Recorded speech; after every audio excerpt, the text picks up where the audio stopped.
Lintik kang albularyo ka! Hindi mo ako kaya! Sa tanda kong ito, wala pang nakakatalo sa akin! Mag-ubusan tayo ng lakas! Tingnan ko lang kung hindi ka lamunin ang kapangyarihan ko! Nay, buksan niyo tong pinto! Kasama ko si Buboy! Matibay ka ring animal ka, ha? Wala akong balak na patayin ka, pero pinipilit mo ko. Pasensyahan tayo. Anak, maglaro ka muna dun sa kubo ni Lola, ha? Kakausapin ko lang muna ang lola mo. Ano ka ngayon? Albularyong pulpol! Sige, lintik ka! Hindi mo na kaya! Lumaban ka! Magdusa ka ngayon! Nay, ano na naman ba yung ginagawa nyo? Huwag mo muna akong istorbohin, Mando. Manahimik ka muna dyan. Nay, ano ba naman kayo? Sinabi ko nang itigil nyo na yung gawaing ganyan eh. Sinabi nang manahimik ka! Nawawala ako sa konsentrasyon ko! Taon 2003. Leyte, natahimik si Aling Bebang sa kanyang silid. Kaya naman muli itong kinatok ni Mando dahil nag-aalala ang lalaki sa kalagayan ng kanyang ina. Madalas niyang madatnan ang nanay niya sa ganoong gawain. Ang ikinatatakot ni Mando ay baka makita ng kanyang anak na si Buboy ang ginagawang yun ng kanyang lola. Ayaw niya sanang pabantayan sa kanyang nanay ang bata, kaya lamang ay wala siyang ibang mapag-iiwanan dito kapag papasok na siya sa kanyang trabaho. Mambabarang, yan ang trabaho ni Aling Bebang. Simula pagkabata ay hindi nito itinago sa kanya ang madilim niyang gawain. Tutol siya sa ginagawa ng kanyang ina, pero wala naman siyang magawa para pigilan yon. Kahit ang kanyang tatay noong nabubuhay pa ay hindi nagawang pigilan ang kanyang ina. Kaya naman siya na lamang ang kinausap ng kanyang ama na huwag siyang gagaya sa gawain ng kanyang nanay. Bago namatay ang kanyang tatay, dala ng sakit na tuberculosis, ay nangako siyang hinding-hindi mamanahin ang pagiging mambabarang kung sakaling ipapasa yun sa kanya. Yun ang dahilan kaya mariin ang kanyang pagtanggi pag sinasabi nito na ituturo na sa kanya ang naturang kaalaman. Kahit nung siya ay maliit pa, hindi siya kailanman pumayag. Nag-iisa lang kasi siyang anak ni Aling Bebang, kaya sa kanya ipinapasa ang kaalaman, ngunit hindi niya talaga yon matanggap sa kanyang sarili. Lihim lang ang pagiging mambabarang ng kanyang ina, at hindi yun tumatanggap ng kliyente sa kanilang lugar. Kilala kasi siya doon bilang albularyo, kaya magiliw ang mga kapitbahay nila sa kanilang pamilya. Maingat si Aling Bebang sa pagtanggap ng mga kliyente, kaya mahal ang kanyang singil. Para hindi man dumami ang mga nagpapabarang sa kanya, ay nasusulit naman ang kanyang bayad. Mahusay siya sa larangang yun, kaya marami sa kanyang mga kliyente ang bumabalik. Sa panggagamot naman, hindi nagpapabayad si Aling Bebang, kaya kinagigiliwan siya ng kanilang mga kababaryo. Marami siyang napapagaling at kahit kulam at barang ay kaya niya ring gamutin. Ilang beses nang pinagsabihan ni Mando ang kanyang ina sa ganoong gawain, pero hindi yun nakikinig sa kanya. Katulad na lang ng mga sandaling yun na inabutan nila ito ng kanyang anak na nagsasagawa ng ritual. Patuloy pa rin niyang kinakatok ang kanyang ina nang biglang bumukas ang pintuan at bumungad sa kanya si Aling Bebang. Pawisan yun at mukhang pagod na pagod. Nay, ayos lang ho ba kayo? Mukhang malakas na nakalaban niyo ah. Wala ka pa rin tiwala sa kakayahan ko, Mando. Kahit malakas ang albularyong yon, wala siyang binatbat sa kapangyarihan ko. Walang makakatalo sa akin dahil ako ang pinakamalakas. Nay, tumatanda na kayo. Huwag kayong pakasisiguro dahil Baka yung kayabangan nyo magdala sa inyo sa hukay. Kailan ba kasi kayo titigil sa ganyang gawain? Hay, kung tinatanggap mo na ba ang libreta at kaalaman ko, matagal na sana akong nagpahinga. Alam mo namang ang pambabarang lamang ang bumubuhay sa atin noong mamatay ang iyong ama. Napakalasenggo kasi, ayan tuloy, maaga tayong iniwan. Kaya lang naman naglalasing si tatay dahil hindi niya masikmura yung gawain nyo, Nay. Ay naku, Mando, sisermonan mo na naman ba ako? Ako ang nanay mo. Kung ganyan ka ba naman katapang magsalita dun sa malandi mong Nay naman, huwag nyo nang idamay dito si Marisa. Kayo at ang pambabarang niyong pinag-uusapan natin. Ang usisain mo, yung panlalalaki ng asawa mo, hindi ang pagiging mambabarang ko. Magsabi ka lang sa akin kung gusto mong gantihan siya, babarangin ko talaga yon. Hindi ako mangingiming pumatay kung gano'n namang klase ng tao ang parurusahan ko. Nay, baka marinig kayo ng bata. Alam ninyong ayaw kong marinig niyang nilalait niyong nanay niya. At lalong ayaw kong marinig niyan tungkol sa pagiging mambabarang ninyo. Hamong marinig niya. Ayaw mong manahin tong kakayahan ko baka yung anak mo magustuhan. Nay, yan ang huwag niyong gagawin. Oo na, hindi na. Nasaan ba yung apo ko? Nandun sa kubo niyo, naglalaro. Huhulaan ko. Iiwanan mo dito yung bata dahil wala na naman yung talipandas niyang ina. Sinabi ko na kasi sa'yo noon pa, hindi ko gusto ang hilat dyan ang babaeng yon. Napakaraming matinong babae dyan kumuha ka pa ng malansa. Nay naman, may importante lang na nilakad si Marisa. Huwag naman kayong ganyan magsalita sa asawa ko. Pagtatakpan mo na naman yung magaling mong asawa. Huwag kang magbulag-bulagan at bingi-bingihan sa mga tsismosa nating kapitbahay. Marami nang nagpapatunay sa ginagawa ng babaeng yon.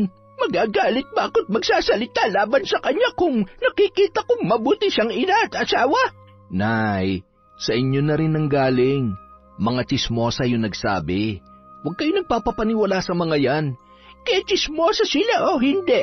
May sarili naman akong pag-iisip para piliin ang paniniwalaan ko. Ikaw lang itong... ewan ko, kailan ka ba matatauhan? Kapag akong nawala ng pasensya dyan sa asawa mo, humanda siya sa akin. Baka kung anong magawa ko sa kanya. Nay, paulit-ulit ko na lang sinasabi na huwag niyong sasaktan si Marisa. Baka magalit ako sa inyo niyan. Nako. Oo na. Sige na. Umalis ka na at baka mahuli ka sa trabaho. Ako nang bahala sa apo ko. Kung sa bagay, naaaliw naman ako na alagaan siya. Kung pwede lang dito na kayo sa aking tumira. Maluwag naman itong bahay ko. Alam niyo naman pong hindi pwede, Nay. Baka araw-araw magbangayan kayo ng asawa ko. Sige na, bala ka. Hindi tayo matatapos magtalo patungkol sa asawa mo. Pumasok ka na sa trabaho. Mag-iingat ka. Love you, Nay. Construction worker. Yun ang trabaho ni Mando. Kaya niya namang buhayin ang kanyang mag-ina dahil maganda naman ang sahod sa pagiging construction worker. Kung hindi lang sana nauubos sa mga beauty products at damit ni Marisa, ay makakaipon sila ng pera. Kaso, nakilala ni Mando si Marisa na maluho, kaya hindi niya ito mapagbawalan na bumili ng kung ano-ano. Kaya naman, mabilis na nauubos ang lahat ng inaabot niya ditong pera. Mando, wala ka bang pera dyan? Walang ulam, walang bigas. Ano ba namang buhay to? Hindi ba't kabibigay ko lang sa'yo? Aba, magkano lang yun Malamang ubos na. Wala tayong pagkain, pahinging pambili. Kung inuna mo lang bumili ng bigas at ulam, kesa magpaparlor at bumili ng kung ano-anong pampaganda at damit, di sana may makakain tayo. Hoy Mando, sinusumbatan mo ba ako, ha? Hindi naman sa ganon, Marisa. Ang sakin lang, sana unahin mo yung mahalaga na dapat pagkagastusan. Ni panggatas ni Biboy, wala na.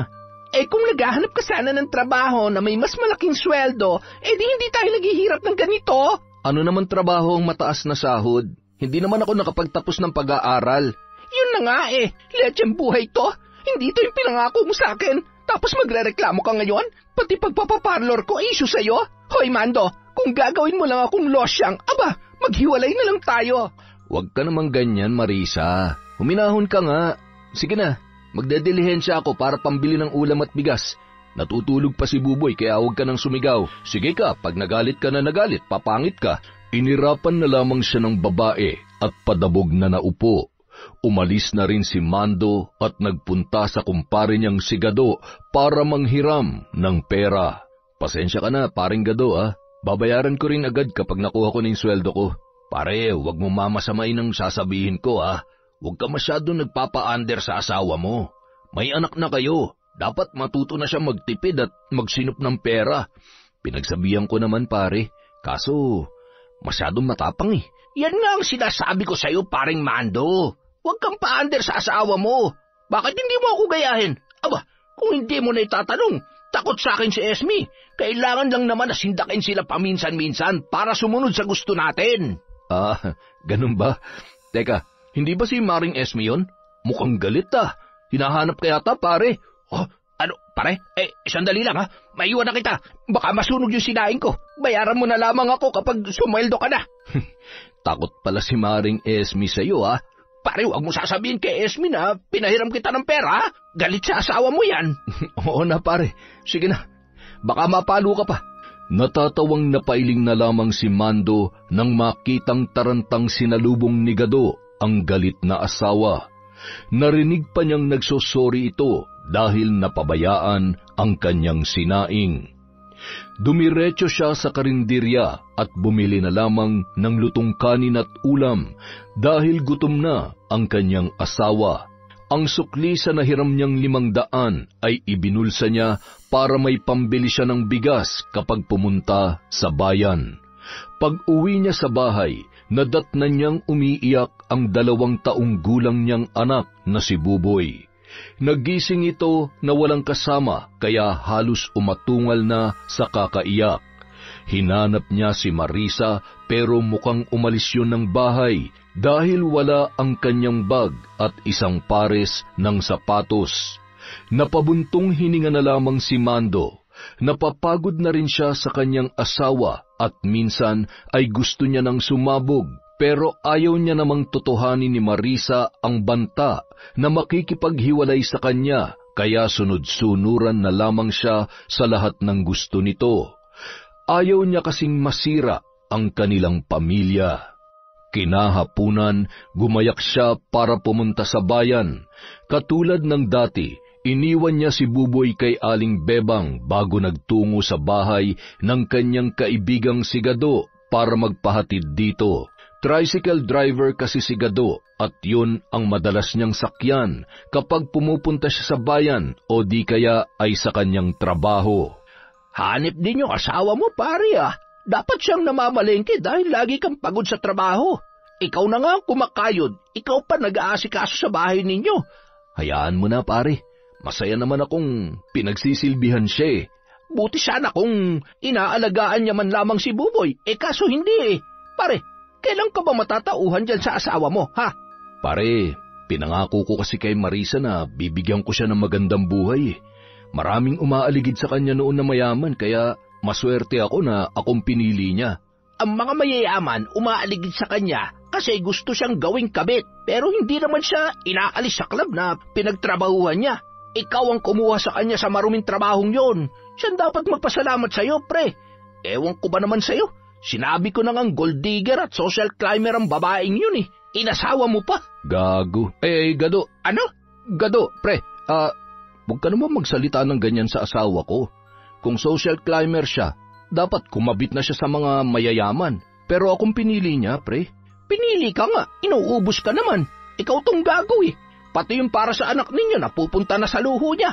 Dapat nga asensado ka na ngayon dahil bukod sa masipag ka maghanap buhay, may alaga ka pang baka, kalabaw, kambing. May manok panabong ka pa doon, pero ngayon, nasa na? Binenta mo lahat para sa luho ng asawa mo. Buti nga siya, nagpa-party-party pa kapag birthday niya. Si Buboy ba, ipinaghahanda nyo kapag birthday ng bata? Hindi, kasi sabi ng magaling mong asawa, gastos lang yan.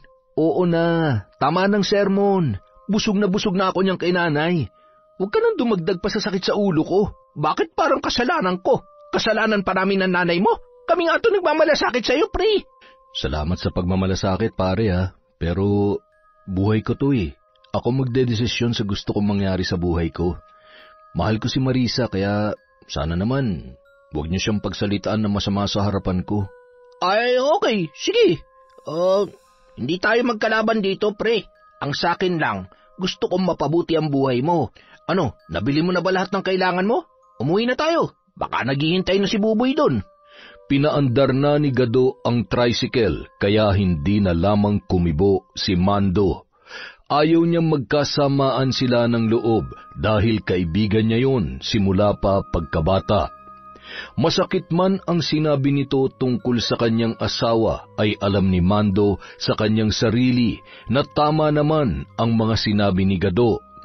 Pero wala na siyang magagawa dahil asawa niya na si Marisa. Kasal sila at nagsumpaan na magsasama habang buhay. Gusto niyang matupad yon lalo na't may anak na silang dalawa. Ayaw niyang lumaki si Buboy na sira ang kanilang pamilya. Pare, hindi ba si Marisa yon? Marahang inihinto ni Gado ang tricycle sa gilid bago itinuro ang isang talyer.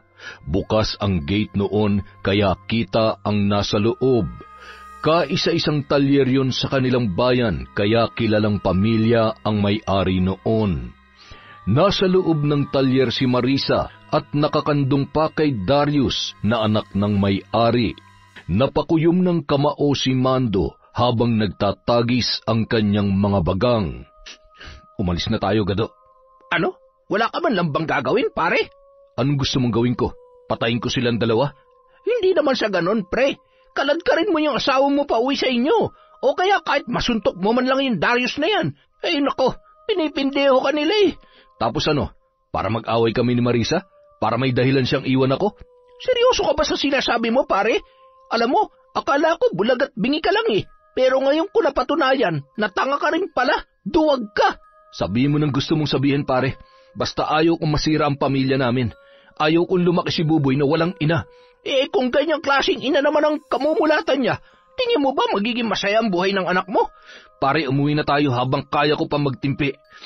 Umalis na tayo dito. Bahala ka. Desisyon mo yan. Wala akong magagawa. Habang umaandar ang tricycle, pigil naman ni Mando ang pagpatak ng kanyang mga luha. Tikom ang kanyang kamao at halos maglabasan ang ugat nito. Gusto niyang manuntok pero pinipigilan niya ang galit.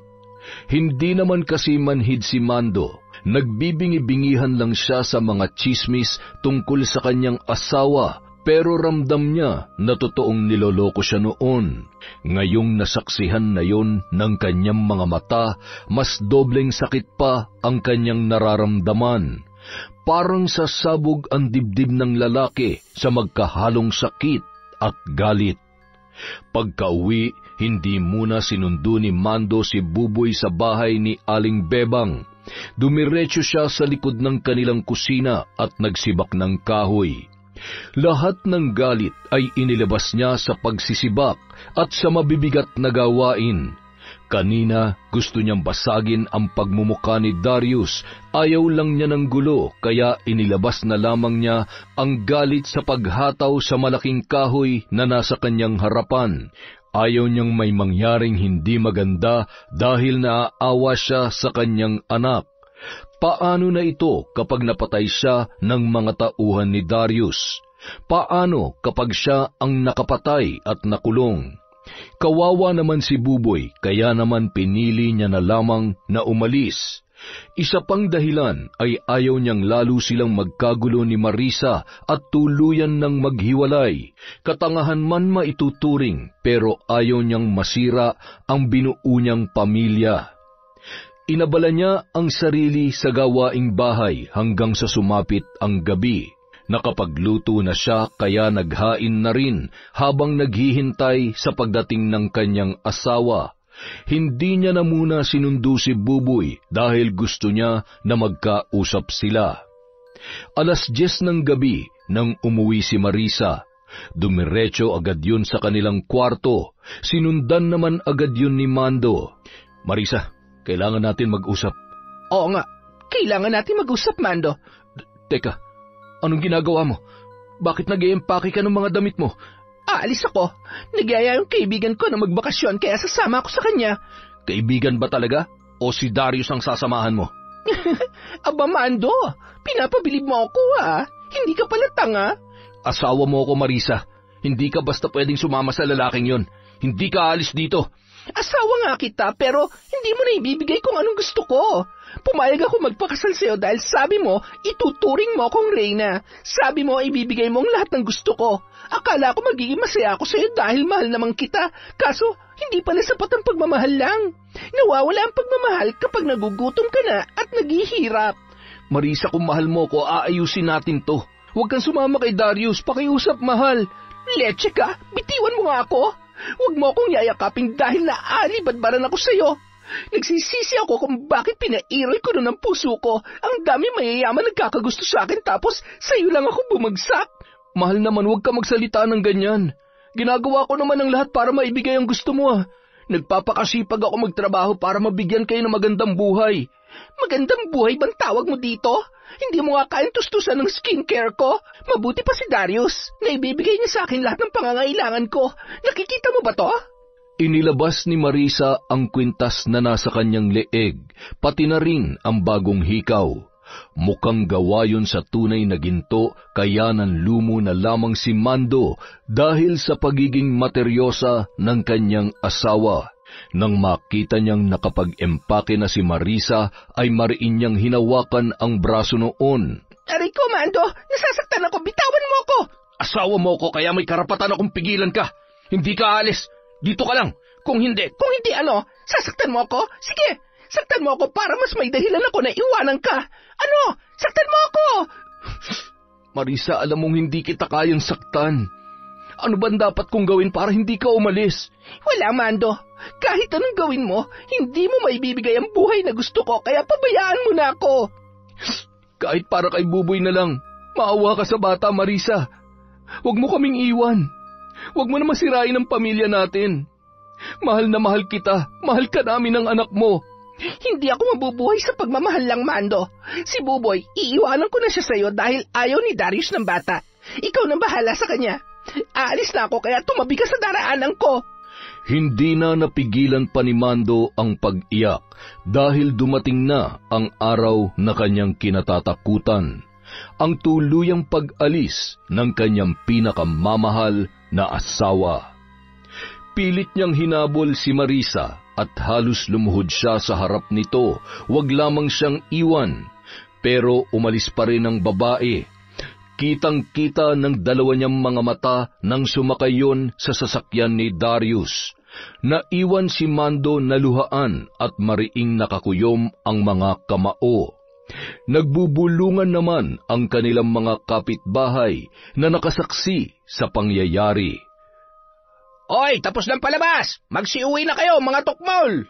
Hanip na mga kapitbahay to, magbubulungan lang dinig na dinig naman. Kawawa naman tong kumpare ko. Ay, pero totoo naman ang sinabi nila. Ibang klase ng katangahan nitong si Mando. Lumuhod pa talaga kay Marisa. Ay naku, makabili nga muna ng alak. Siguradong kailangan ni Mando na malasing para makalibot.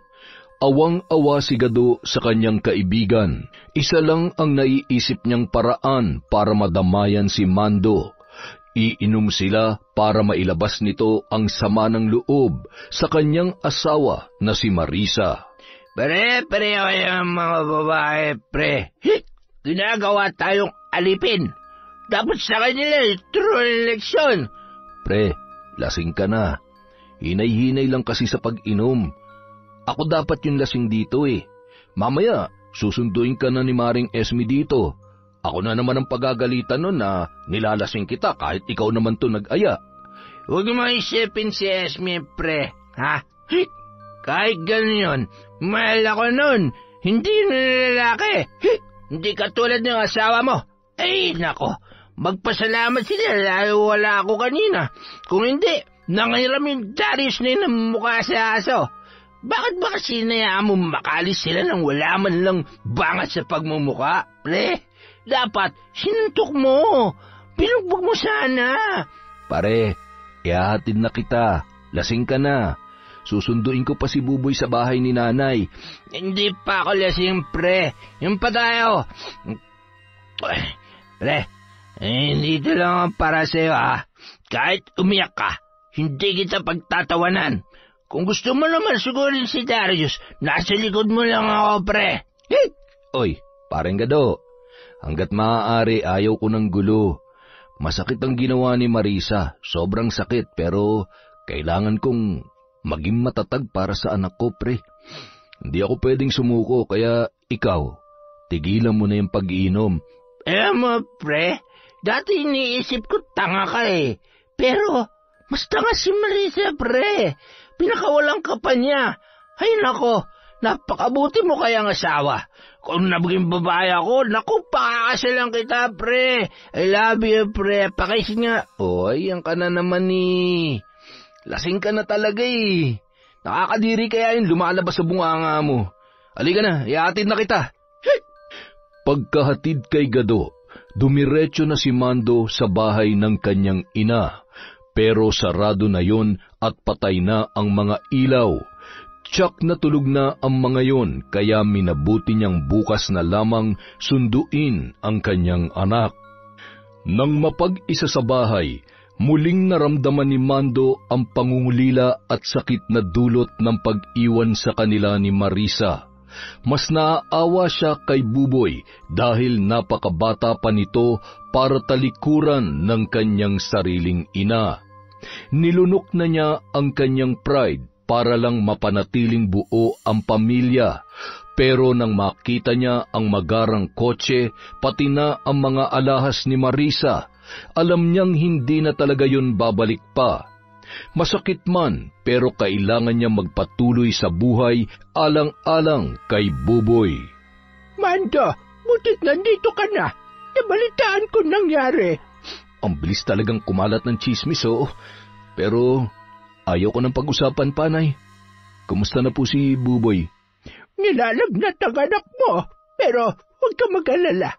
Pinainom ko na siya ng halamang gamot. Maya-maya lamang ay gagaling na siya. Nay, salamat sa pag-aalaga sa anak ko, ha. Kung wala kayo, hindi ko na alam kung anong gagawin ko. Ano ka ba naman, Mando? Anak kita, kaya dapat lang natulungan kita. Basta magpakatatag ka.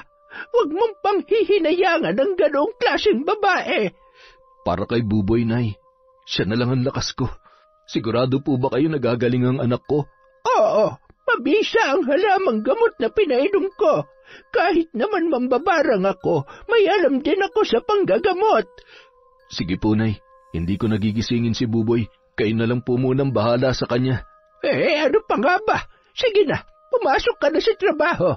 Pero, Mando, kilala kita, anak. Baka pagurin mo na naman sa trabaho ang sarili mo. Huwag mong ibubuhos ang galit at kalungkutan mo sa trabaho at baka magkasakit ka. Sige po, Nay. Tandaan niyo rin sanang lagi kong pakiusap. Huwag na kayong mambarang. Huwag niyo rin pong parurusahan si Marisa. Oo na. Kahit gigil na gigil ako sa asawa mo, pababayaan ko siya. Huwag mo lamang pababayaan ang sarili mo dahil kapag ikaw ang napahamak, hindi ko sila mapapatawad. Opo, Nay. Pangako. Hindi ko aabusuhin ang katawan ko sa pagtatrabaho. Ako na lang ang inaasahan ni Buboy kaya aalagaan ko rin ang sarili ko. Nung araw na yun, ibinuhos ni Mando ang buo niyang atensyon sa pagtatrabaho. Inako niyang lahat ng mabigat na trabaho at halos ayaw niya nang magpahinga. Kundi lang siya pinilit ng mga kasamahan na kumain ay hindi niya na rin mararamdaman ang gutom.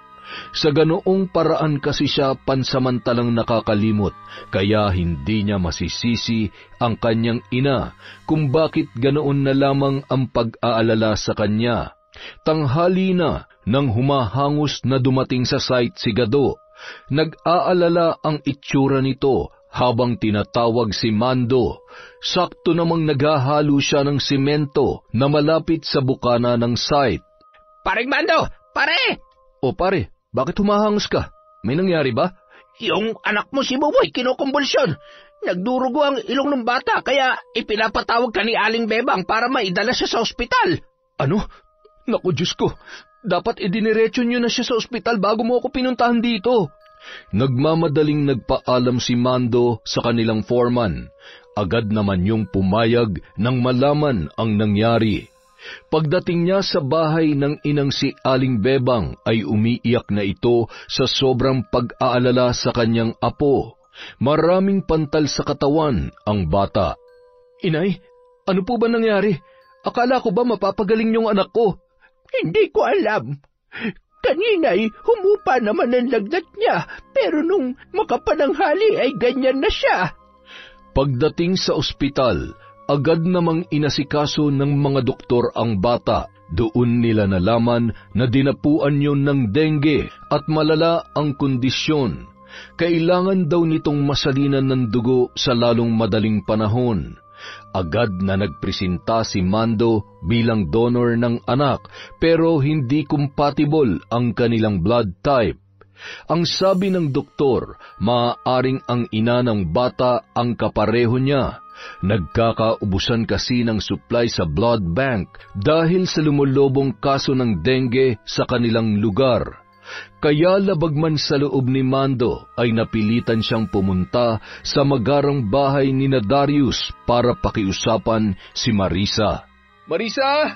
Lumabas ka dyan! Marisa! Bakit ka pa nag-eskandalo dito, Mando? Gabing-gabi na! Umuwi ka na nga! Marisa, may sakit si Buboy.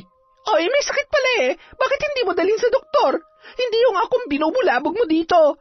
Kailangan ka ng anak natin, Marisa. Nasa ospital siya ngayon at kailangan salinan ng dugo. O, hindi pumunta ka sa blood bank. Tingin mo ba may stock kami dito ng dugo? Ha? Marisa, maawa ka naman sa anak mo. Nag-aagaw buhay siya sa ospital. Kailangan mo sumama para matingnan kung pwede kang maging blood donor. Nagkakaubusan ng supply ng dugo sa blood bank dahil marami ang kaso ng dengue dito sa atin. Kung compatible lang sana ang dugo namin, hindi na kita iistorbohin dito. Maghanap ka na lang ng iba. Yung mga mahaderang kapitbahay. Kampi naman palagi sa yung mga yon eh. Maghanap ka rin ng pwede maging donor. Huwag ako dahil baka magalit si Darius. Umalis ka na bago pa yun magising. Anak naman ng... Yung anak mo, Marisa, nag-aagaw buhay na. Hindi ka man lang nag-aalala. Hindi mo pupuntahan para alamin ang kalagayan niya. Bakit? Doktor ba ako? Kung magpapanik ba ako, gagaling siya? Namputya naman, Mando, oh. Wala ka talagang utak. Tingin mo, pwede ako mag-donate ng dugo? Alam mo namang alcoholic akong tao. Baka nga kapag tiningnan kung anong blood type ko, 20% ang lumabas. Maghanap ka na lang na ibang donor at umalis ka na dito. Marisa, ano bang ingay yan? Ay, wala, Darius. May naligaw lang dito. Halika na, pumasok na tayo. Uy, nandito palang asawa mo. Bakit pare? Babawiin mo na ba ang asawa mo? Paano yan kung ayaw niyong sumama sa'yo? Huwag kang umepal dito, Darius. Usapang mag-asawa to. Palis na rin naman siya. May sakit daw kasi yung anak namin. Gusto niyang ako mag-donate ng dugo. Gaga ka ba? Magdo-donate ka ng dugo? Hindi naman ako pumayag dahil alam kong hindi pwede. Tara na sa loob. Marisa, nakikiusap ako sa'yo. Kailangan ka ni Buboy ngayon. Ang kulit mo ah. Sinabi na ni Marisa na ayaw niya. Kung mabubuhay ang anak mo, mabubuhay at mabubuhay yun. Pero pag minalas, di patay. Halika na, Marisa. Anak ng... Tarantado ang animal ka! Malakas na binalya ni Mando ang gate, kaya mas lumuwang ang pagkakabukas noon. Agad siyang pumasok at sinugod si Darius. Hinigit niya ang manggas ng damit nito at agad na sinuntok sa muka. Saktong tumama sa ilong ang kanyang kamao. Sa lakas ng pagkakasuntok ay nagdugo yun. Mahilo-hilo ang lalaki pero nang makabawi ay sinugod din niya si Mando. Nagpambuno ang dalawa hanggang makatsyempong muli si Mando at nasuntok niya sa panga si Darius. Pagbagsak noon, napaupo sa sahig na mabilis namang dinaluhan ni Marisa. Dinuro niya ito at pinagmumura dahil sa sobrang galit. Kayo na nga nakagawa ng kasalanan sa akin, kayo pa matapang? Kasal kaming dalawa ni Marisa, Darius. Kung gugustuhin ko, pwede ko kayong ipakulong. Bakit? May ebidensya ka ba nakabit ako ni Marisa? Paano kung sabihin kong katulong lang siya dito sa bahay ko? Ha? Tsaka huwag kang magmayabang, Mando. Wala kang ang perang pampagamot sa anak mo, pambayad pa kaya sa abogado? Akmang susugurin muli ni Mando si Darius, pero agad na humarang si Marisa at pinagtulakan na siya papalabas. Pwede ba, Mando? Umalis ka na dito. Asikasuhin mo na lang ang anak mo at huwag ka nang babalik. Tama nga ang sabi ni Gado. Mas magandang lumaking walang ina si Buboy kesa lumaki siya sa walang kwentang inang katulad mo. Ngayon ko napatunayan kung gaano ka kasamang tao. Tumahimik ka na. Wala ka rin namang kwentang ama. Wala kang silbi dahil hindi mo mabigyan ng marangyang buhay ang pamilya mo, kaya patas lang tayo. Wala ka rin kwenta. Lumayas ka dito. Layas! Umalis si Mando na nagpupuyos sa galit. Naglakad na lamang siya pauwi dahil wala siyang masakyan. Habang nasa daan, nakasalubong niya naman si Gado na sakay ng minamaneho nitong tricycle. Agad yung huminto nang siya ay makita. Paring Mando, ano nangyari sa lakad mo? Pumayag ba si Marisa? Pare, mulat ng mga mata ko sa walang kwentang babaeng yun. Hindi ko akalain na sagad hanggang buto ang kasamaan niya. Sinasabi ko na nga ba matatakot na mag-donate ng dugo yun, pare. Alam mo naman ang kumakalat na chismis tungkol kay Darius at sa mga kabarkada niya. Lulong sa droga ang mga yan, pre. Sigurado nahawa na sa kanila ang asawa mo. Hindi ko na iniisip yan, pare. Gulong-gulo na ako. Hindi ko na alam kung saan pa ako kukuha ng dugo. Nako, huwag ka na mag-alala dahil kinausap ko na mga kapitbahay natin kanina. 2 sa kanilang compatible sa dugo ni Buboy. Talaga? Maraming salamat, pare. Hindi ko alam kung anong gagawin kung wala ka. Sus, huwag mo nang alalahanin yun. Ano ka ba? Ang mabuti pa, hintayin mo na lang ako dito kaysa maglakad ka pa uwi. Napakalayo ng lalakarin mo. Iatid ko lang tong pasahero ko tapos babalikan kita. Pagkaalis ni Gado, nagpatuloy sa paglalakad si Mando. Hindi pa man siya nakakalayo ay narinig niya ang malakas na pagtawag.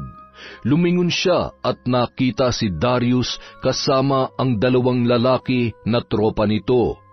Maangas ang pagkakatingin sa kanya kaya nakaramdam siya ng panganib.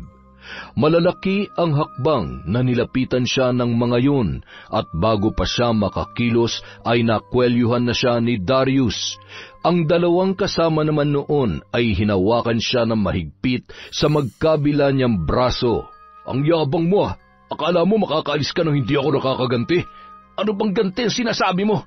Kulang pa nga yung ginawa ko sa iyo sa pag-agaw mo sa akin kay Marisa. Baliw ka pala Ayaw na sa'yo ng asawa mo at hindi ko kasalanan kung sa akin siya sumama.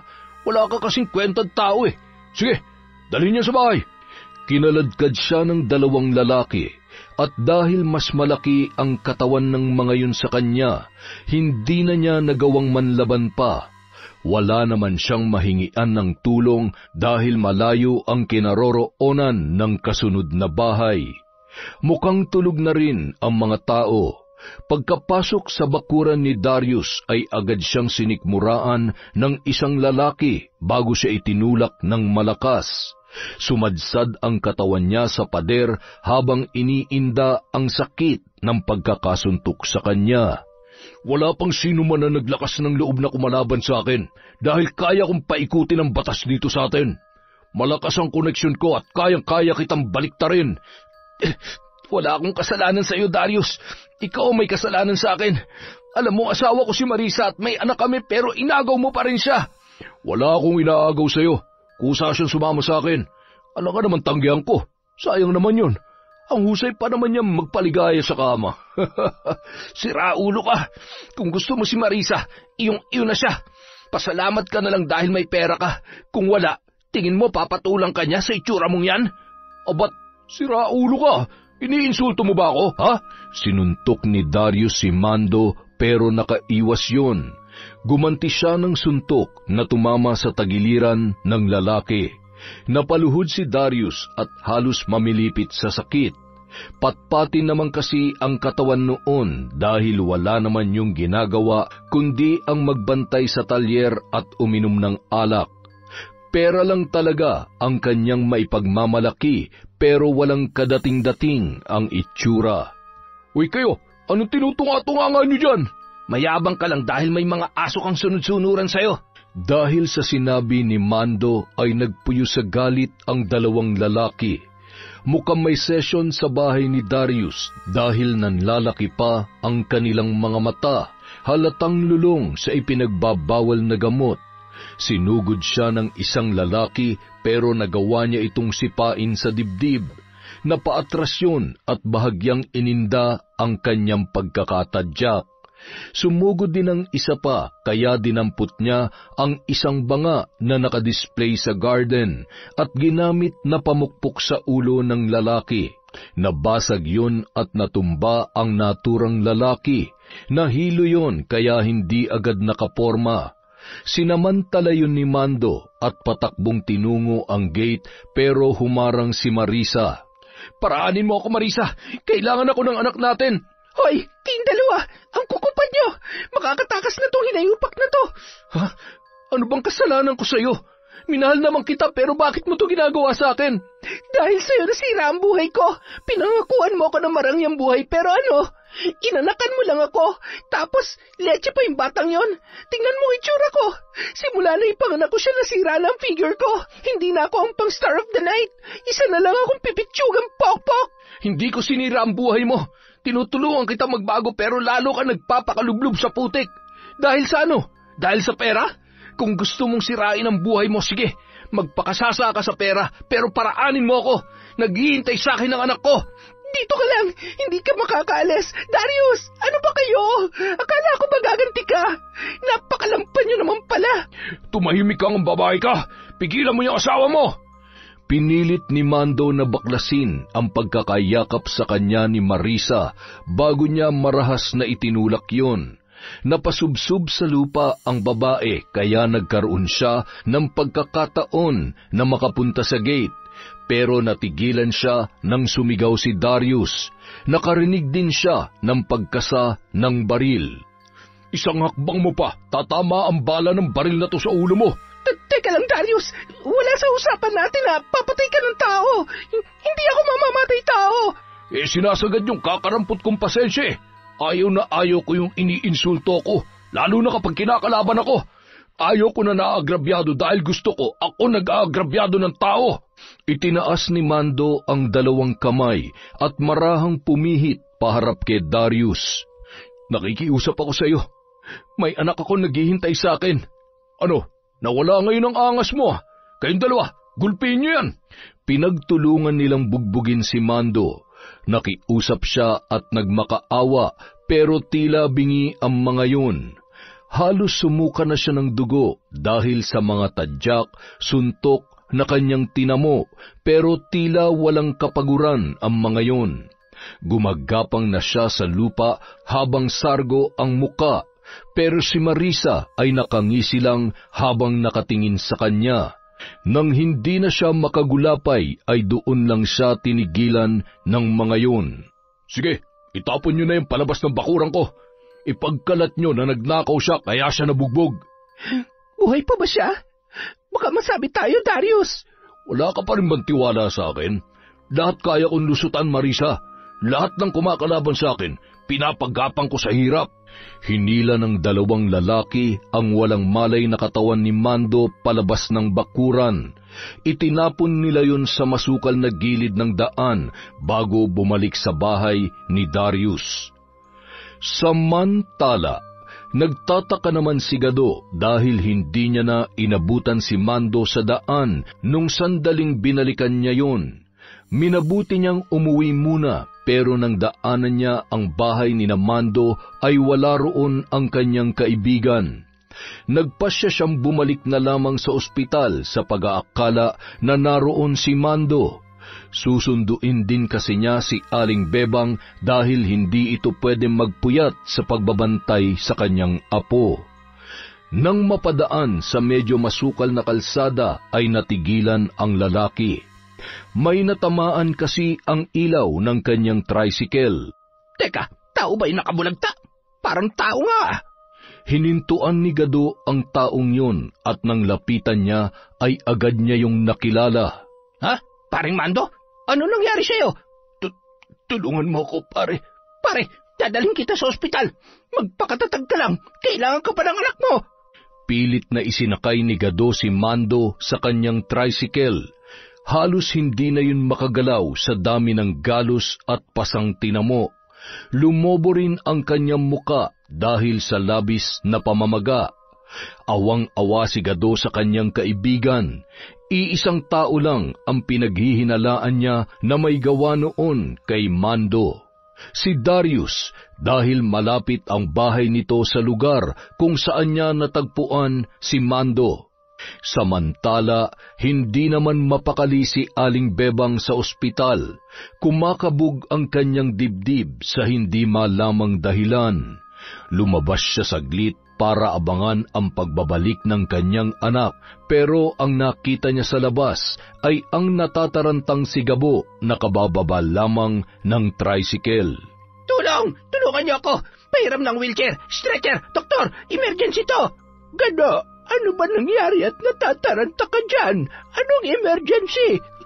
Aling Bebang, huwag ko kayong mabibigla. Bakit nga ba? Sino ba yun? Teka, sino yung isinasakay nila sa stretcher? Si Mando ba yun?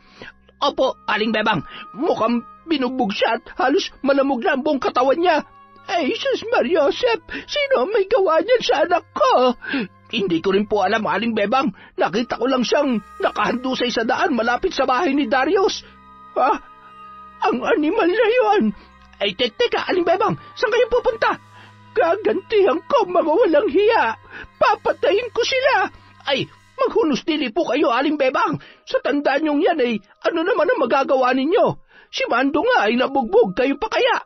Dumayti na lamang kayo dahil kailangan kayo ng anak at apo ninyo. Ang kaawa-awa kong anak. Masisira na lamang ay dahil pa sa isang walang kwentang babae. Mando, anak ko. Mabilis na sinundan ni Aling Bebang ang mga nurse na nagdala kay Mando sa emergency room. Halos madurog ang puso ng matanda dahil sa kalunos-lunos na itsura ng kanyang anak. Nabuo ang galit sa kanyang puso habang tila piping sumasambit ng mga orasyon. Mabuti na lang at walang nabaling buto sa katawan ni Mando. Maayos rin ang kanyang internal organs pero kailangan niyang manatili sa ospital para magamot ang mga pasa at sugat, lalo na ang nasa ulo. Naagapan naman ang pagbaba ng platelets ni Buboy kaya bumuti na rin ang kanyang kalagayan. Umuwi si Aling Bebang ng umagang yon. Mabuti na lang at mabait si Esme na asawa ni Gado, kaya siya ang pansamantalang nagbantay sa mga pasyente. Hinatid ni Gado pauwi si Aling Bebang, ngunit nang madaanan nila ang talyer ay agad siyang nagpababa doon. Diyos ko naman, Aling Bebang, alam mo namang demonyo mga tao dyan susugod pa kayo. Ano naman ang laban niyo sa mga yan? Kahit magtulong tayo, madedehado tayo dyan. Wala akong gagawin, Gado. Dumito ka lang at ako ang papasok. Kapag napahamak kayo, ako malalagot kay Mando niyan. Umuwi na kasi tayo, Aling Bebang. Kaya ko ang sarili ko, Gado. Dito ka lang at pabayaan mo ko. Nako, talaga namang antigas ng ulo ninyo. Sasamahan ko na nga lamang kayo. Bahala ka kung gusto mong sumama sa akin. Malalaki ang hakbang na pumasok sa loob ng talyer si Aling Bebang. Lalong bumilis ang paglakad nito nang makita ang manugang na si Marisa na pinupunasan ng pawis si Darius. Nakatalikod sa gawin niya ang babae kaya hindi siya nito napansin. Agad na hinablot ni Aling Bebang ang mahabang buhok ni Marisa. Ay, ano ba yan? Sino ka bang... Ha? Ikaw palang matanda ka? Bakit nandito ka? Bastos ka talagang malandi ka. Hindi ko alam kung anong nagustuhan sa'yo ng anak ko. Sino ba yung matandang yan, babe? Nanay yan ang walang kwenta kong asawa. Ikaw ang walang kwenta.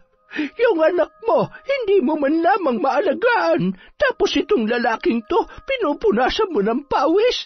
Nasaan ang delikadesa mong babae ka? Hoy, tanda, huwag kang mag-eskandalo dito. Hindi mo alam kung sinong kinakalaban mo. Bakit? Ipapabugbog mo rin ba ako katulad ng ginawa mo sa anak ko? Magnanakaw ang anak mo kaya siya nabugbog. Kaya ikaw, umalis ka na habang may kakarampot pa akong respeto sa matandang kagaya mo. Pagbabayaran niyo ang ginawa niyo sa kanya.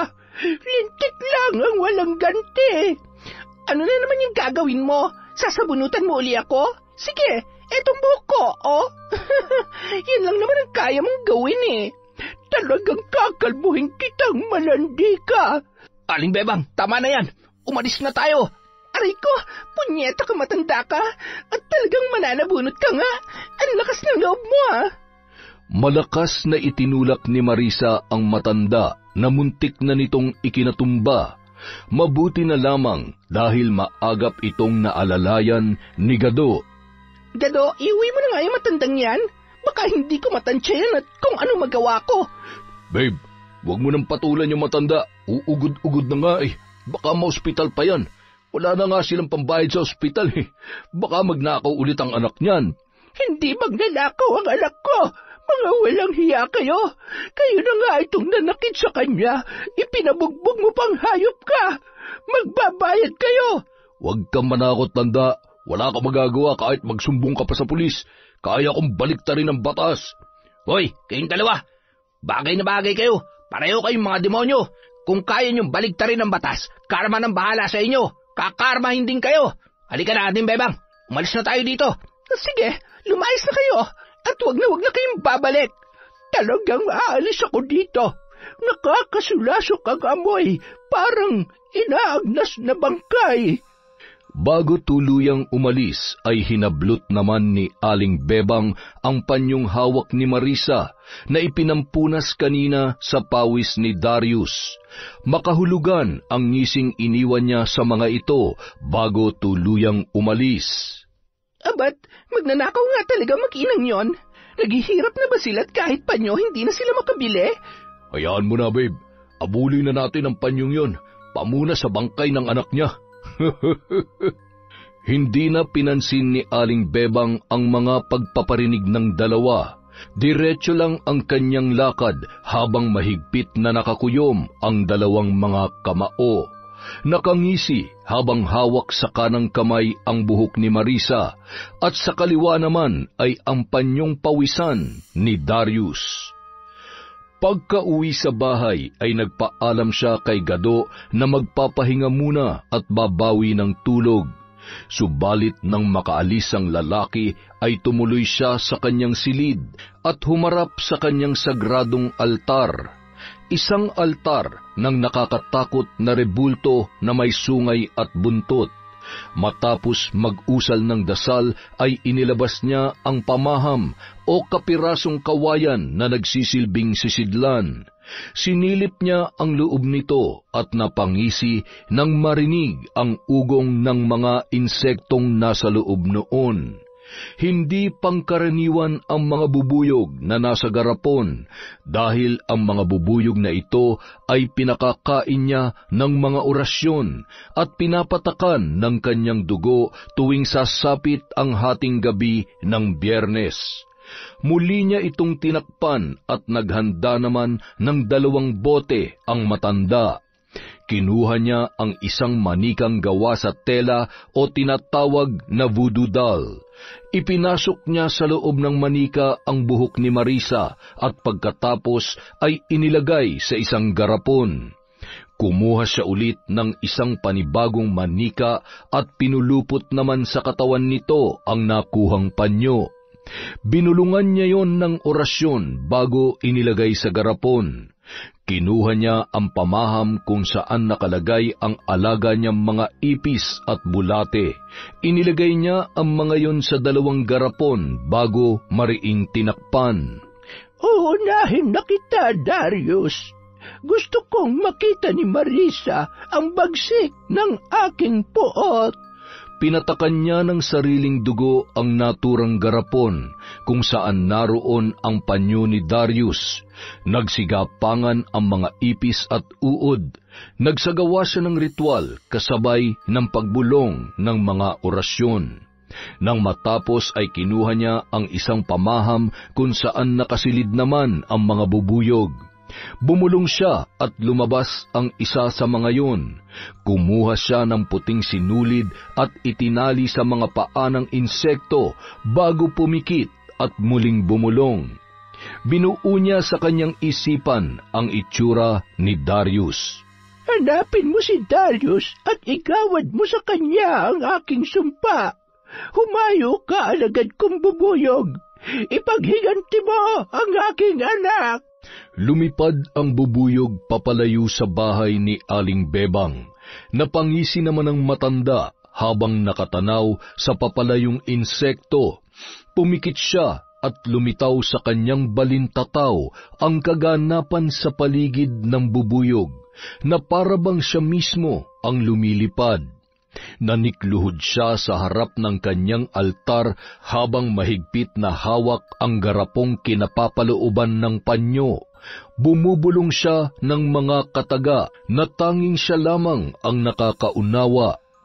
Pumasok ang bubuyog sa talyer at lumipad ito patungo sa kinaroroonan nila Darius at Marisa.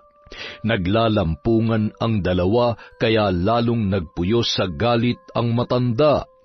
Habang nagagalit ay mas tumitindi ang kanyang sumpa. Dumapo ang bubuyog sa leeg ni Darius at kinagat yun. Bago pa mahampas ng lalaki ay maliksing lumipad muli ang insekto. "Buwisit na bubuyog yun! Ang sakit manusok ka!" Kailangan malinisan yan bago tuluyang mamaga, babe. Nang makita ni Aling Bebang na nagtagumpay ang bubuyog na ipasok ang sumpa kay Darius, nagmulat na siya ng mga mata bago inilagay ang garapon sa harap ng kanyang altar. Ang gagawin ko na lamang ngayon ay maghintay na umepekto ang barang. Sinabi ko na, lintik lang ang walang ganti. Nang matapos ay natulog na si Aling Bebang para makabawi ng lakas. Nang sumapit ang gabi ay nakiusap muna ang matanda kay Gado para magbantay sa mag-ama na nasa ospital. May mahalaga kasing gagawin ang matanda. Pagsapit ng hating gabi, nagtungo siya sa sementeryo habang hawak ang pamaham na naglalaman ng mga bubuyog. Sa gitna ng sementeryo ay nagsindi siya ng mga itim na kandila at nagsagawa ng ritual. Ang mga katulad niyang mambabarang ay nag-aayuno at nagriritual sa sementeryo tuwing Biyernes ng hating gabi para magpalakas ng kanilang kapangyarihan. Inorasyonan din niya ang kanyang mga bubuyog para maging makamandag ang mga yon. Nang matapos ang ginagawang ritual ay umuwi si Aling Bebang at lumuhod sa harap ng kanyang altar. Bumulong siyang muli ng mga orasyon habang hawak ang garapon na may barang. Nang mga sandaling yun, ang sugo niyang bubuyog ay nakadapo lamang malapit kay Darius. Ang insektong yun ang ginagamit ni Aling Bebang upang makita ang nangyayari sa kanyang binabarang at para malaman ang kalagayan nito. Sige, alagad kong bubuyog. Ikaw na ang bahala kay Darius. Pahirapan mo siya hanggang naisin na lamang niyang mamatay. Hindi lang sakit ang ipapataw ko sa kanya. Maghihirap siya hanggang kamatayan. Hindi pa man sumasapit ang umaga ay tumalab na ang sumpa ni Aling Bebang sa lalaki. Ang negosyo nila ay tinupok ng apoy, pati na ang bahay na tinitirhan nila ni Marisa. Mabuti na lang dahil nakalabas pa ang mga ito bago tuluyang natupok ang bahay. Nakatira na lamang ang mga ito sa bahay ng magulang ni Darius. Kasabay din nito ang pagtubo ng bukol sa leeg ng lalaki. Kumikirot ang leeg ko na kinagat ng insekto. Punyet ang bubuyog yun ah. Papatayin yata ako ah. Babe, namamaga ang leeg mo at parang may malaking bukol. Bakit nagkaganyan yan? Sobrang sakit, babe. Parang may gumagalaw sa loob. Tingnan mo nga. Pinagmasdang mabuti ni Marisa ang bukol sa leeg ni Darius. May gumagalaw nga sa loob noon, pero hindi niya sinabi dahil baka lalong kabahan ang kanyang nobyo. Si Aling Bebang naman, noong mga sandaling yon, ay tuwang-tuwa dahil umeepekto na ang kanyang sumpa. Simula pa lamang yan ang paghihirap mo, Darius. Uubusin ko ang dahilan ng kayabangan mo. Hindi lang matinding sakit ang dadapo sa iyo. Maghihirap ka 10 ng iyong pamilya. mamalasin ang kabuhayan ninyo, mauubos ang pera at kapangyarihang ipinagyayabang mo. Bago ka mamatay, gagapang ka sa sobrang paghihirap, isinusumpa ko yan. Nang makumpleto niya na ang ritual ng barang kay Darius, hinarap naman ni Aling Bebang ang isa pang garapon. Susunod ka na, Marisa. Nangako ako sa anak kong si Mando na hindi kita sasaktan, pero umabot na sa sukdulan ng pagtitimpi ko. Mawawala ang pinagyayabang mong kagandahan at pandidirihan ka ng mga tao. Nilagyan niya ng maraming uod ang garapon at pagkatapos ay binulungan yon ng mga orasyon. Kumuha siyang muli ng isang bubuyog sa pamaham at tinalian ng puting sinulid ang paa noon. Nang matapos ay bumulong siya ng orasyon bago pinalipad ang insekto. Pahihirapan ko muna kayo bago patayin. Unti-unti niyong malalasap ang bagsik ng aking barang. Naunang lumabas sa ospital si Mando, pero nagpapagaling pa siya sa kanilang bahay dahil sa tindi ng tinamong bugbog. Pagkalipas naman ng ilang linggo ay lumabas na rin sa ospital si Buboy at tuluyan na yung nakauwi. Dinadalaw naman ni Aling Bebang ang mga ito para ipagluto. Sa kabilang banda, patuloy naman sa pagdami ang mga bulutong sa katawan ni Darius. Ipinagamot na siya ng kanyang mga magulang sa malaking ospital at ilang doktor na rin ang tumingin sa kanya, pero hindi malaman ng mga ito kung ano ang sakit ng lalaki. Walang nagawa ang pera nila dahil mas lalong lumalala ang kanyang kondisyon. Si Aling Bebang naman nung mga panahong yon ay nakakulong sa kanyang silid, nakaluhod sa kanyang altar habang nakapikit at yakap ang mga garapon na kinapapalooban ng kanyang barang.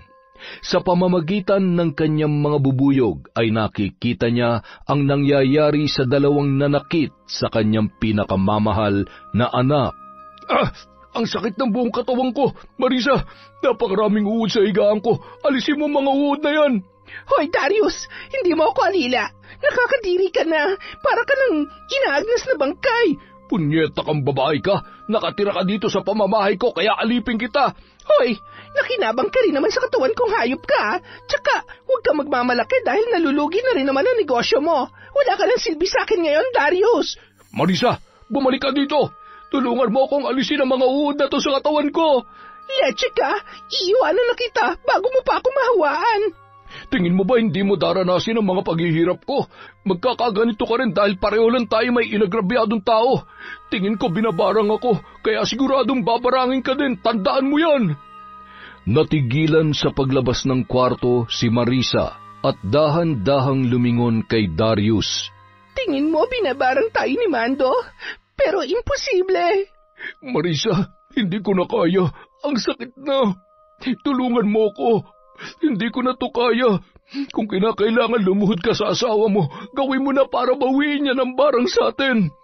Bahala ka na sa buhay mo. Nakakasuka ka na. Hindi ko na kaya yung amoy mong nakakasulasok.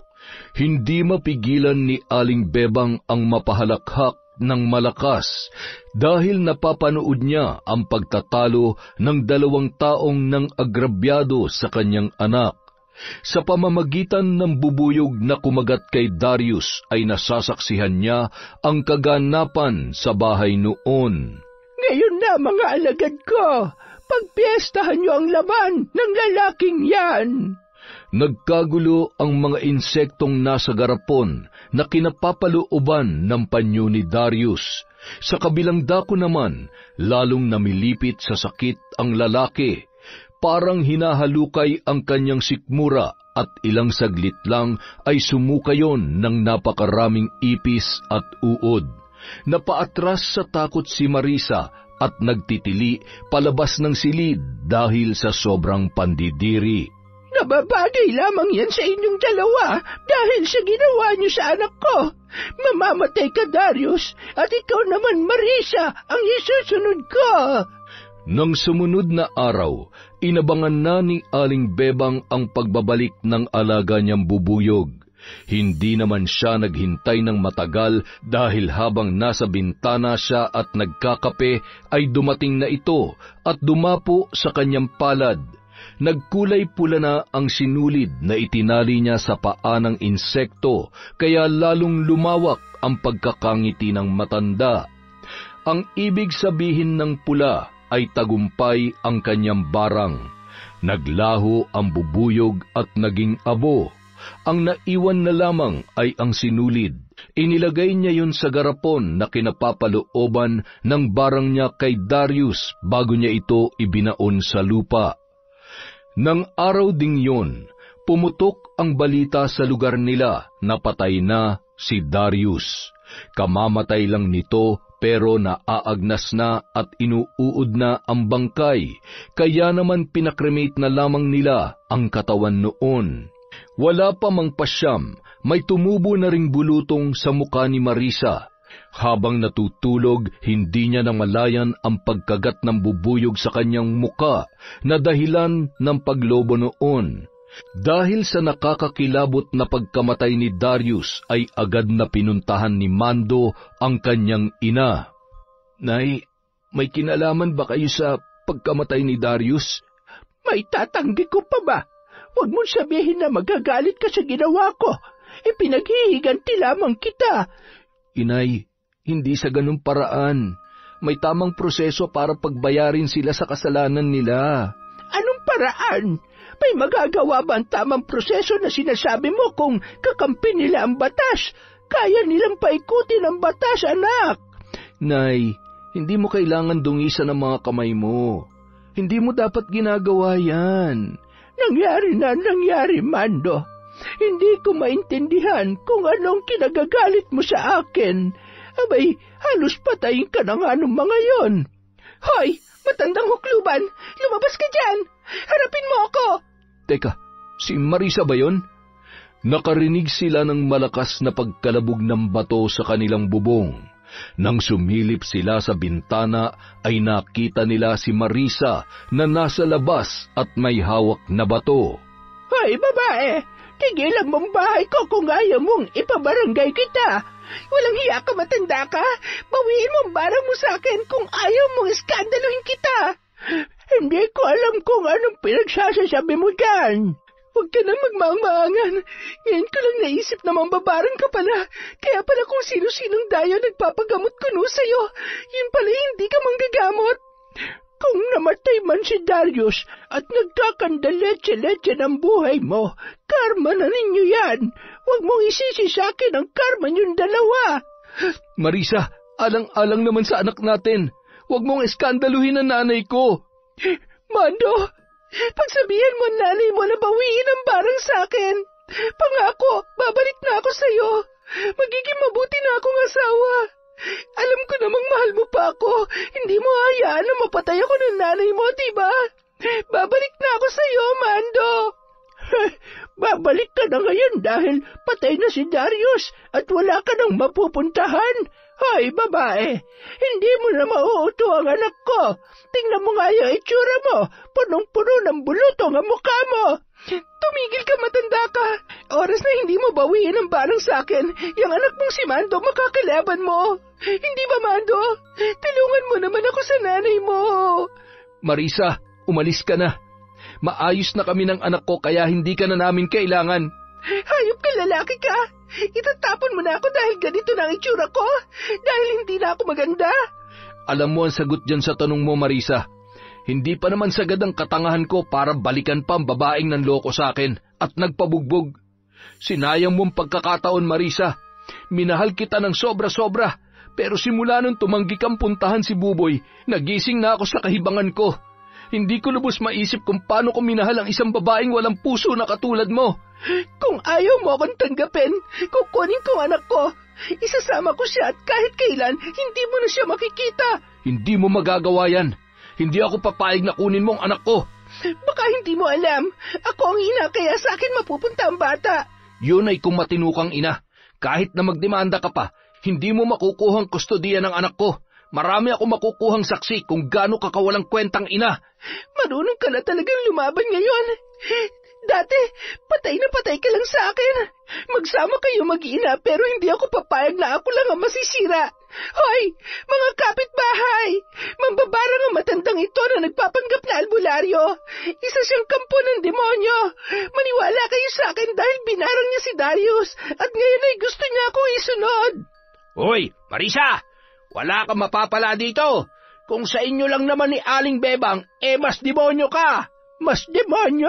Ibig sabihin, demonyo rin ako? Ay, hindi po. Umalis ka na sa harap ng pamamahay ko, babaeng hitad. Pinapahiya mo lamang ang sarili mo. Karma na yan sa dami ng inagrabyado ni Darius at yung mga bulutong sa mukha mo. Bunga na yan ang kakatihan mo. Lumayas ka rito. Mando, hindi mo na talaga ako mahal. Wala na akong mapupuntahan. May sayad na yung babaeng yan, Mando. Kanina galit na galit, ngayon paiyak-iyak. Ang lakas ng tililing. Umalis ka na, Marisa, bago ka pa ipagtabuyan ng mga tao dito. Huwag ka na rin bumalik at subukan mong baguhin ang ugali mo. Maging mapagpakumbaba ka at matuto kang magmahal ng ibang tao, hindi yung puro sarili mo lang. Leche ka! Kung ayaw mo sa akin, ayaw ko rin sa'yo. Maraming lalaki dyan na magkakandara pa sa ganda ko. Sige, patunayan mo yan. Lumayas ka na at maghanap ka ng ibang lalaki kung may papatol pa sa'yo. Isa ka pa, magsama-sama kayong lahat. Taas noong naglakad paalis si Marisa, may balabal ang mukha niya para hindi makita ang kanyang mga bulutong, pero kahit ganoon ay mataas pa rin ang tingin nito sa kanyang sarili. Nagsimulang magbulungan ang mga naroon habang nakatingin sa babae. Lahat sila ay umiiwas sa takot na mahawa sa bulutong ni Marisa. Pinandirihan siya ng lahat pero hindi pa rin siya nagpakita ng pagkatalo. Ibang klaseng babae, ginagalis na't lahat, hindi pa rin magawang magpakumbaba, hindi man lang humingi ng tawad. Sobrang kapal ng muka. Ang alam ko may tawag sa ganyan tao eh. English yun eh. Teka, nasa dulo na ng dila ko, Narcissist? Ayun, nadali mo. Pero, maiwan ko muna kayo, baka masunog yung sinain ko, ha? Ay, nako, parang Mando, tuwing pakiramdam ko ay inaalila ako ni Esme, iisipin ko lang ang asawa mo at maiisip ko na rin na napakaswerte ko sa kanya kahit na dakilang tigasin lang ako. Tigasilbi. Nang makaalis ang mga usisero, muling nag-usap ang mag-ina. Siniguro nila na walang ibang makakarinig sa kanila. Nay, bawiin niyo na po yung barang kay Marisa. Bakit ko namang gagawin yon? Akala ko ba'y ayaw mo na sa kanya? Oo nga po, pero hindi tama ang ginawa ninyo sa kanya. Babalik na naman ba tayo sa usapang yan? Tapatin mo nga ako, Mando. May balak ka bang balikan ang babaeng yon? Wala, Nay. Tapos na sa amin ang lahat.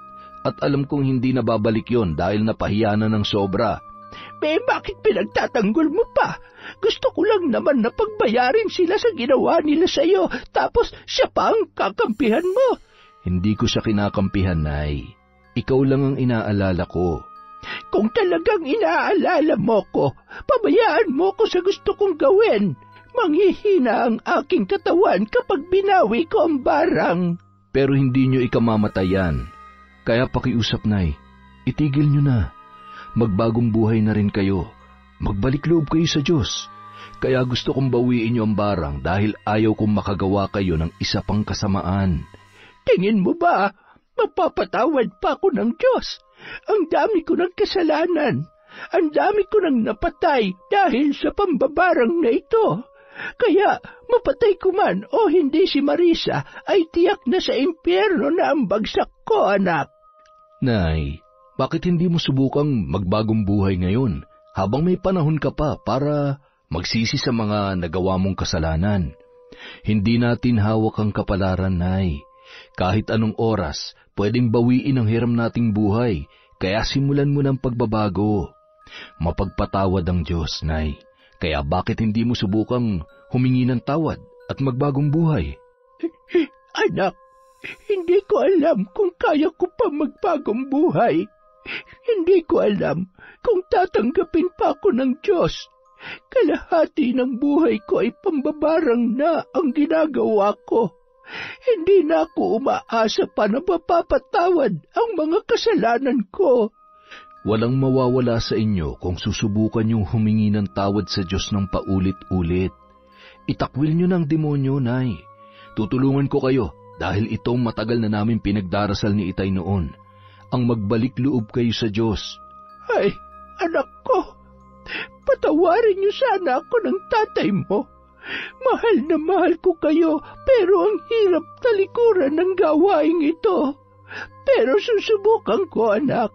Susubukan kong magbalik loob sa Diyos. Hindi na ako aasang mapapatawad niya pa ako, pero pangako, babawiin ko na ang barang kay Marisa at sisimulan ko na ang pagbabagong buhay. Nay, maraming salamat. Kung nasan man ang Itay ngayon, alam ko na masaya siya. Napakaswerte ko pa rin dahil kahit ganito ko, binagyan ako ng isang mabuting asawa at anak. Akala ko noon ay tanga ka dahil nauutukan ni Marisa. Pero ngayon, naisip kong mas tanga siya dahil pinakawalan niya ang mabuting taong katulad mo. Nay naman binola pa ako. Magsisimba kami ni Buboy mamaya. Sasama ka? Ay, sige. Magsisimba naman ako dati pa, pero ngayon makikinig na ako sa misa at isa sa puso ko na ang lahat ng aking mapapakinggan. Pangako yan, Nay, ha? Susunduin kita mamaya. Uuwi muna ako para mabihisan si Buboy. Nang makaalis si Mando, ay pumasok sa kwarto si Aling Bebang. Inilabas niya ang mga gamit sa panggagamot at sinimulan niyang kontrahin ang sariling barang. Hindi niya kasi pwedeng bawiin ang barang na nakumpleto na ang ritual. Ang tanging magagawa niya lamang para mapahintuyon ay kontrahin ang barang. Habang ginagawa yon, ramdam niya na ang panghihina. Nahiga siya sa kama at nagpahinga nang matagumpay niyang naalis ang barang sa katawan ni Marisa. Ilang saglit lang ay pumasok ang alaga niyang bubuyog. Dumapo yun sa kanyang palad at nang tingnan niya ang sinulid sa paa nito ay naging kulay itim yun. Palatandaan na hindi nagtagumpay ang barang. Napangiti siya bago pinilit na bumangon kahit nang hihina. Sinunog niya ang mga kagamitan at habang ginagawa yun ay humihina ang kanyang katawan. Isang linggong nagpahinga si Aling Bebang hanggang sa mabawing muli ang kanyang lakas. Si Marisa naman bumalik uli para magmakaawa dahil wala na siyang mapuntahan. Kahit wala na ang barang ay nag-iwan pa rin ng peklat ang mga bulutong sa mukha niya kaya hindi na makapasok bilang entertainer sa club. Nagmatigas naman si Mando na hindi niya natatanggapin pa sa buhay nila ang kanyang asawa. Binigyan niya ito ng pera na sapat para makapagbagong buhay. Hindi na rin ipinilit ng babae na kunin si Buboy dahil alam niya na hindi niya kayang buhayin ang bata. Samantala si Aling Bebang, pinilit niyang magbalik loob sa Diyos kahit napakahirap para sa kanya. Sa unang mga buwan ng pagbabagong buhay ay sobra siyang nahirapan. Hindi niya kayang paglabanan ang bulong ng kasamaan. Sa tuwing may bumubulong na masama sa kanyang utak ay pilit niyang itinataboy yon sa pamamagitan ng pagdarasal. Ang panggagamot na lamang ang pinagtuunan niya ng pansin, kaya naman mas dumami ang tao sa bahay niya dahil lalong dumarami ang gustong magpagamot kay Aling Bebang. Yon! Meron po ulit tayong shoutout ngayon, mga kaenteng. Simulan po natin kay Joe V. Bakiran. Hi kay Rosita Saclote, kay Chloe Abalos, kay Marcia May Patorcio. Hi kay Christine Pabilik. Hi kay Tutor Trax. Hello din po kay Eliezer M. of Panabo City from Beroy, Magpatak. Hi po kay Lady Dam. Hello kay Marco Mahusay, kay Julie's Hands. Hello po kay Nenita Lozada, kay Jade Guevara, kay Giber Villagonzalo, kay Estela da Silva. Hello po kay Deans Rodriguez, kay Belen Baladhay. Shout out po kay Lent TV2, kay Ana Joy Dador, kay Elizabeth Pamintuan. Hi kay Ria Mojado, kay Marisa Villanueva, kay Menchi and Patty Pretty from Canada Maple. Belated happy birthday kay Marie Shu noong September 2 from Jubilin Camacho. Hello po kay Evelyn Lopez, kay Reka Jukoy. Hi kay Pinky Ko. Hello po kay Rizen Ryle, kay Chona Baynosa, kay Pamela Allen, kay Norsen TV. Hello din po kay Ruby Pelaez, kay Juliet Tapay, kay Sia Ray Eduria, at syempre kay Gleesy Halton. Maraming salamat po sa walang sawang pagsuporta sa Kwentong Enteng.